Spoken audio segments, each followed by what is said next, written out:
Indiana Jones and the Dial of Destiny is now streaming on Disney+. This way, come on! Experience the movie event the whole family will love. This is it. Entertainment Weekly calls it thrilling and a rip-roaring adventure. Dad told me you found something, a dial that could change the course of history. A few times in my life I've seen things I can't explain.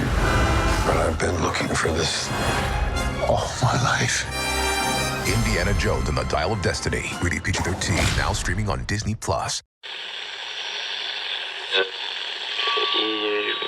Empire.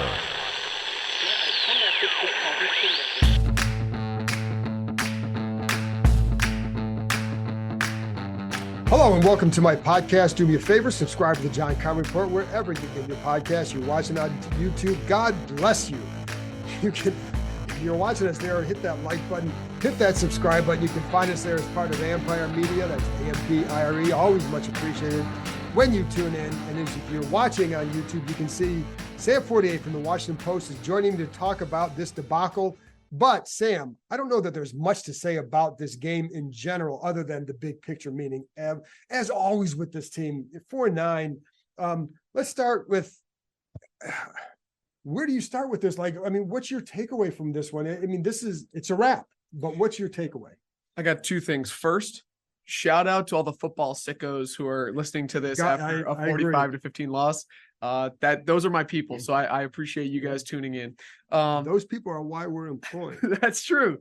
The second thing is where I start is Josh Harris saw a pretty embarrassing performance today, but he also saw a blueprint to get better. If you go back to the end of the 2021 season, Miami was an underperforming team with a promising young quarterback and a defensive-minded head coach.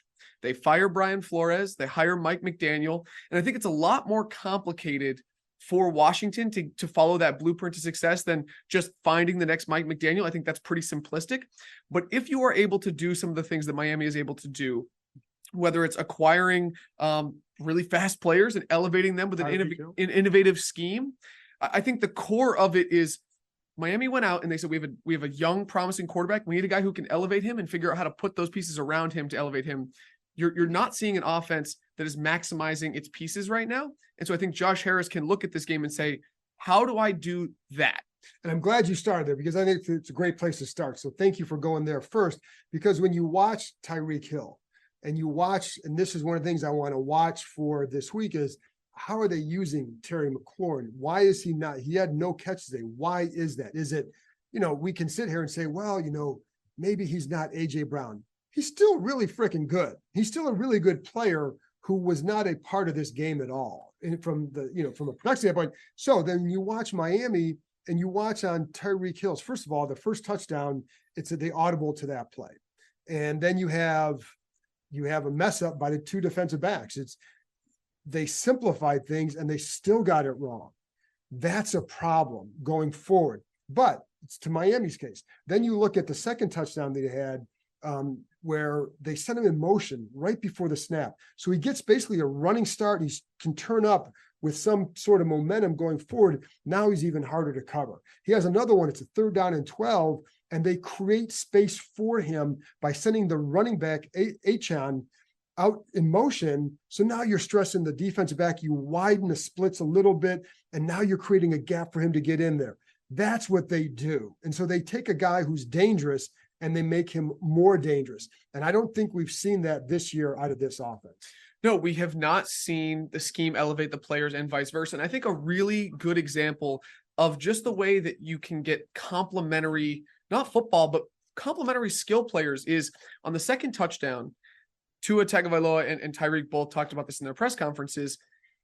Tyreek was actually in the wrong spot. Right. Because Tyreek bends that go route inside. Correct. He thinks he's supposed to take it to the middle of the field. Tua throws it to the outside edge of the numbers. And Tyreek said in his press conference, I thought that Tua messed up, but I went back and I watched the tape and he actually threw it exactly how he was supposed to. And I messed up. And Tyreek, who is an incredibly special player, was able to adjust on the fly and bend back outside and catch that ball. And I think that that's a really perfect example of two guys who are very good at their jobs elevating each other. And I think that's a great point. The funny thing is that what Tua said too is you want to throw it out there because you're expecting safety help inside. And thank you for the laugh, because there was no safety help inside. Which has been a constant theme for Percy Butler as the deep safety. And it's been a problem here, and you have to, that is a major priority for whoever's here next year, is to get that part fixed. And, they have not done well as a safety group all year. So that was another problem, but you're right. And then you see, like, the one time Terry did have a chance, he wasn't able to pull it in. Now, would have been a tough catch? Yes. But so was that one, because you got to adjust. So you're not seeing the elevation of guys from one to another. And sometimes you see with Sam being able to extend plays, and you can get things out of that, but you're not seeing this, and I don't want to just put it on, well, the scheme isn't doing this, because sometimes you say, well, are they in a position with the talent to also do this? Do you know what I mean? And I even look at Dallas's defense, for example. The way they use Micah Parsons is finding a guy who's ultra talented and then making him even more dangerous by the scheme. And I just don't know that we've seen that enough here. At the end of the 2022 season, I left this press box thinking this team has three problems on offense: quarterback, offensive line, and offensive coordinator.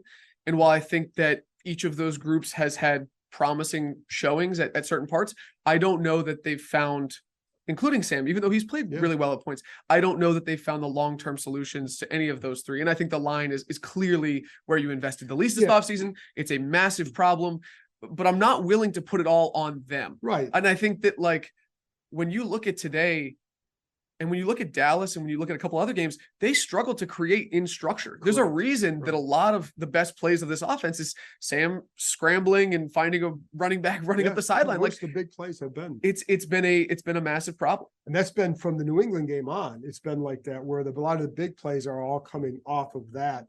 And I don't want to put it all on one particular area, because when you have Bieniemy coming in and you've got an inexperienced quarterback, plus all these new linemen, and the line wasn't very good to begin with. But, when you look at Miami's line, I don't know, they play better as a group, but how much of that is taking a scheme and making them better as well? And so it's one thing compounds another. And then I think what happens is, too, you get, that's where a lot of frustration boils over. I think I said this on the preseason pod that we did with Matty P and Pete Haley, who we miss dearly. This is a house of cards, because if you had a veteran quarterback who you knew what you were getting, you knew what you could put on him, then that's a different thing for Eric Bieniemy. I think that all of these pieces are trying to figure out what they can handle and what they are at the same time. And I'm not saying that it's on any of these guys. I'm not saying, it's an indictment on their future, but when you stack all of them together, that's when it becomes a massive problem. Correct. And that's where I say, because even in the offseason, you say, like, well, I think this and this and this will be better offensively, details, whatever. But when does it coalesce, and how long does it take? Because it always takes a long time. Now you're playing really good defenses, and you would like to have seen more improvement from this group in general. And I think, even like the motion, like Miami uses it really well. And I love even looking to this game, to studying for it before, like, really what all you had to do is, like, they're playing Miami. Okay, this is a wrap, but you still got to watch the game. And so but I like watching really creative offenses. And I like when you take guys who are really fast, Waddle and Hill, and make them better through that. And I think, is it because they do have a veteran quarterback? I don't know how much can you put more on him and ask him to do a little bit more because of that. And I don't think it should be overlooked that this is their second year in the system. They were good last year, don't get me wrong, but you've seen the step forward to another level. They've all taken it to another level, I think. And so I think that's the thing, is, like, Eric Bieniemy could be a very good offensive coordinator, and we just might not be able to see it. And I don't think I don't think it's anyone's fault necessarily, but, like, it's, not to keep saying what we've said, but it's a problem. Yeah, it is a problem. And it's it's as much situational as anything else. And so I agree. And it just, when you're looking at going forward, though, but I go back to your original point about what you're looking for in a next guy. And I do think that it's that creative mindset. And it's just not about that, because you can get guys in who are creative. They may not be good head coaches. I think McDaniel also came in, and, like, they did that, and they went out and got Tyreek Hill. And you did have a quarterback who could play your system, but you see, like this is, I was thinking about this when I'm typing up my story right now as well. Like, the Raiders went out and got Devontae Adams, but I don't think they had a plan beyond getting Devontae Adams. Atlanta has a bunch of great skill players, Drake London, Kyle Pitts, Bijan Robinson, but they bet on a suspect quarterback to elevate that group. Miami had all of the pieces. It was cohesive. It was holistic. It made sense. And I think that like whoever you bring in has to understand all of those components. Right. And I think it's going to go. And the problem is, will we end the season knowing who's going to be the guy next year at quarterback? I don't think we can. Know. Especially because if you end up with a top 7 pick and you hire a new GM or a new head coach and they fall in love with Caleb Williams or Drake May or Michael Penix or one of those other guys, then I think, and if you feel like, hey, there's a franchise changer, even though we think Sam is very good, I think it's totally defensible to just say, go get that guy. Well, I think the philosophy usually is if you don't have that elite guy and you have a chance that you think get one, then you go get that one. And it's not even like, I think you could build around Sam if you wanted to. If they said we're going to do that, I'd say, okay, I get it. But it's not so much what we think. We also know, like, we don't know what they're going to think. So that's why it's important for me it'd be important for Sam to finish well, both you and Howell to finish well, that just to make it, clear what a new coach should do. And I don't know if we'll get that because they're playing really good teams, but they're also not operating at a very good efficiency. I would also say it's important for you to finish strong, but for an extremely veteran writer, I think we know what we're going to get at this point. Well, listen, man, I'm already in Cancun. So. But one other point on Tua versus Sam, because I do think Tua is a helpful comparison here. I think that Tua is a very good quarterback, and a lot of people don't appreciate his strengths enough. I think one of his biggest strengths is anticipatory throws. Yes. Like his vision and the way that he throws guys open is really impressive. He might not be a physical specimen or a singular talent in terms of a Patrick Mahomes or a Lamar Jackson, but I think that guy's really good at things. But I don't know if you gave him a max contract and you had to start cutting costs at other positions, could he elevate that team? I'm not sure. I kind of see Sam's potential. I don't know about his potential. I may not put a ceiling on him, but right now, like my best guess for Sam is he could be that guy. He could elevate a team, but I don't know if you could put him in we're going to win because of him every week. Yeah, and I think that's fair. And I would like to see, but again, I think this is where maximizing a guy takes place. And that can be with scheme. It can also be with, obviously we know the line has to be fixed, but, again, I look at Tua and I don't know how good that line is. What I know is they do a really good job of creating instant wins for him. And if you can do that with a guy, then you don't have to have this unbelievable front line. But if you're not doing that, then you better. You know what I'm saying? Yeah, this is what we're talking about. The person they hire at GM and or head coach has to be able to work together to understand what levers do we need to pull and when, and what is the thresholds we need to hit for us to be a successful offense. This episode is brought to you by State Farm. You might say all kinds of stuff when things go wrong, but these are the words you really need to remember. Like a good neighbor, State Farm is there. They've got options to fit your unique insurance needs, meaning you can talk to your agent to choose the coverage you need, have coverage options to protect the things you value most, file a claim right on the State Farm mobile app, and even reach a real person when you need to talk to someone. Like a good neighbor, State Farm is there. This episode is brought to you by Chevrolet. Now's your chance to support a team with real grit. The Chevy ZR2 family of off-road trucks. The first ever Silverado HD ZR2 joins the all-new Colorado ZR2 and the Silverado ZR2 for a commanding lineup of off-road ready trucks. Equipped to take on anything this season throws their way. Visit Chevy.com to learn more. The holidays are coming. Find a gift for someone special with jewelry from Blue Nile. Right now, Blue Nile is offering special Black Friday and Cyber Monday deals. Save up to 50% on the season's most stunning trends. Blue Nile offers an endless selection of bold gold styles, gemstone jewelry, and classic diamond pieces. And now, for a limited time, get 36 months special financing on minimum purchases of $1,000. Restrictions apply. See BlueNile.com for details. That's BlueNile.com. The Adventure Park at Sandy Springs Holiday Sale is here. Save 30% or more on climbing and zip lining gift certificates, season passes, axe throwing packages, and more. Our families have enough stuff. This year, give the gift of experience and adventure. With 8 different levels, 16 courses, 250 climbing obstacles, and over 4,000 feet of zip lines, there is something for everyone. Visited already this year? The courses evolve with the trees around them, so each experience has something new to offer. Named Best Amusement Park in the DMV 2 years in a row, this is an opportunity you won't want to miss. This is their biggest sale of the year, and purchases never expire. While the sale runs until Christmas Day, the earlier you buy, the bigger the savings. The perfect gift for families, coworkers, and friends alike is waiting for you at www.theadventurepark.com/kind.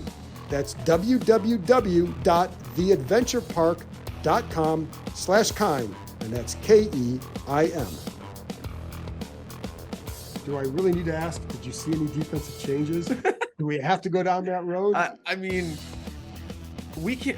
The only thing that I think is worth talking about at this point, I guess maybe there's 2 conversations. One, do you resign Cam Curl and at what price? And 2, price. How do you fix the pass rush? Because they're not generating pressure. Obviously, trading away Montez Sweat and Chase Young is going to hurt, but those 2 guys inside, I don't think are playing, their best football right now either. And so can you bet on them to, play better? Or, what do you do with the edge rusher market? Because obviously Chicago looked at the edge rusher market this offseason in the draft and free agency and said, hey, we'd rather have that guy on the Commanders. Right. And they got him. And he's playing pretty well. Yeah. I mean, because he's a pretty good player. And that's the analysis you come to the John Packer report for. But it is funny because at the time you say, okay, that's a really good value for him. And I still think it was good value on that trade. But I will also say, even at the time, like it's going to hurt, but it's good value. Both things were true, but they're not getting anything from that. And I also think I go back to the same thing we're talking about on offense. And I go back to watching like Dallas, watch Minnesota, watch the Giants and how they maneuver guys around up front to create those one-on-one situations, not just through Cinco, but through other ways to get some movement up front. And I thought they'd do a little bit. They did have a blitz on one of the touchdowns. I think it was a 60-yard. They did blitz on that one. They had a game on one of the other ones that I think someone had a good rush, but slipped a little bit. But otherwise, it was a lot of just 4-man, right? And so that's not they wasn't working when they had the guys to make it work, let alone when they don't. So. Yeah, it to me, like the play that summed up the whole game was the first touchdown where Tyreek Hill is singled up versus a rookie nickel, and like you're going to lose that battle. Like it doesn't matter how much you pare down the scheme, it doesn't matter what you tweak, and hopefully for Quan Martin he learns from that, because I think that he's going to be a part of this defense going forward, and you just got to say, damn, we got beat 45-15, and hopefully the guys like learn something from that. And it sounds like they kind of played that one wrong too a little bit, where you've got you've got to jam him or do something, and you need help over the top, and neither thing really happened. And so you took a guy who's a great player and you just made him even better. But again, so I think we could kind of keep beating that horse to death, right? That what they do versus what these guys do. And when you have special talent, but I don't think, and it's funny because like you hear the question asked, are you guys too talented for this? And I don't do you think they're, Wait. What do you mean? When in the locker room after the game with Washington, you hear people saying you guys seem to be too talented to be 4-9. Okay. Do you think that's? I mean, how is that an accurate thing to say? Or it's tough. Are. It's tough because coming into this year, I felt, you felt, everybody in the locker room felt, especially on offense, that this was the best team that they had under Ron Rivera. Yeah. And I think that's kind of inarguable. Like it's the most talented, but for a multitude of reasons, I think, it's hard to untangle them, especially because, it's like the slow starts on defense, particularly early in the year, didn't allow you to play a balanced offense with Sam Howell. And so you're putting a lot on him. And then it's, things are spiraling out of control. And then when you're just never able to play on the same page except against Philly. And even then you're falling short. Like, I think kind of like we're talking about with the offense, like why this team has failed to live up to expectations is really complicated. And that's not a cop-out. It's just that there's a lot of factors. And there's always a lot of factors too. And because I do think they are too talented to be 4-9. And I would say this, like we hear this a lot. And sometimes you always at the year, you wonder, did we overrate this or that? And I think sometimes it's true. But I will say, like, I thought part of it too is I thought they had a good camp as far as how they worked and how they came out of that. And, you thought it'd be better. But I did not count on the defense really playing it. And for all the stuff we just talked about offensively, if this defense plays better, they were 500 at worst coming into this game. And that didn't happen. So, all the offensive talk, that defense really, really failed them in a massive way. And I think they underestimated what they had or overestimated what they had in the secondary. And I did too. Like, I thought the secondary would be better and they weren't. And so I think that's part of the problem. The other thing, last thing, Sam, too, in the locker room, you'll hear the phrase growth and development. I think guys are tired of hearing that phrase. Would you agree? Antonio Gibson basically said John Allen. And John Allen, they both said, those are just, I think Antonio Gibson's exact quote was like, it's just words. Yeah. We are not putting it on film. We're not showing it on Sundays. And so we can talk about growth and development. We can talk about getting better. And I think the thing that kills them and the thing that's, troubling in the evaluation is there are moments where you see it. It's just never consistent. Correct. And so that's been the problem. And so that's the problem is. And even Sam Howell will talk about that. It's the consistency. And because you do see it. And I think that's what would frustrate them and it would frustrate people watching. Is like, you saw it here, here, and here, but yet the one play, because the funny thing is, and this will sound stupid, there are a lot of plays defensively. You did that pretty well, but those big plays just kill them because they happen all the time. So it's not like you can't say if you take those away because they happen every game and they are part of the game, but sometimes you see that it's like, you just did it here. It's kind of the same thing to me as Jack Del Rio emphasizing all training camp, start fast, start fast, start fast. Didn't happen. No. So that's why he's fired. Yeah. And that's why I think we're going to see, a major overhaul this offseason. Yep, absolutely. Sam, tell them where they can find you. On Twitter at SAM4TR, SAM4TR, in the Washington Post, on WashingtonPost.com, occasionally on the John Keim Report. But that's all my bad days. All right. It's Christmas season. Someone just got on the naughty list. Mrs. Fortier, I hope you're paying attention. Wow. I was on FaceTime with her the other day and she actually said, when are you doing the podcast? I love the shout outs. There you go. Shout out, Miss Fortier. Anyway, thanks for tuning in and thanks for Sam for coming on. I'll be back. God bless you, folks. I may do a film review Tuesday morning. We're going to see, but there will be a live stream Tuesday night, 7:30 with Nikki Javala of the Washington Post. So I'll talk to you next time.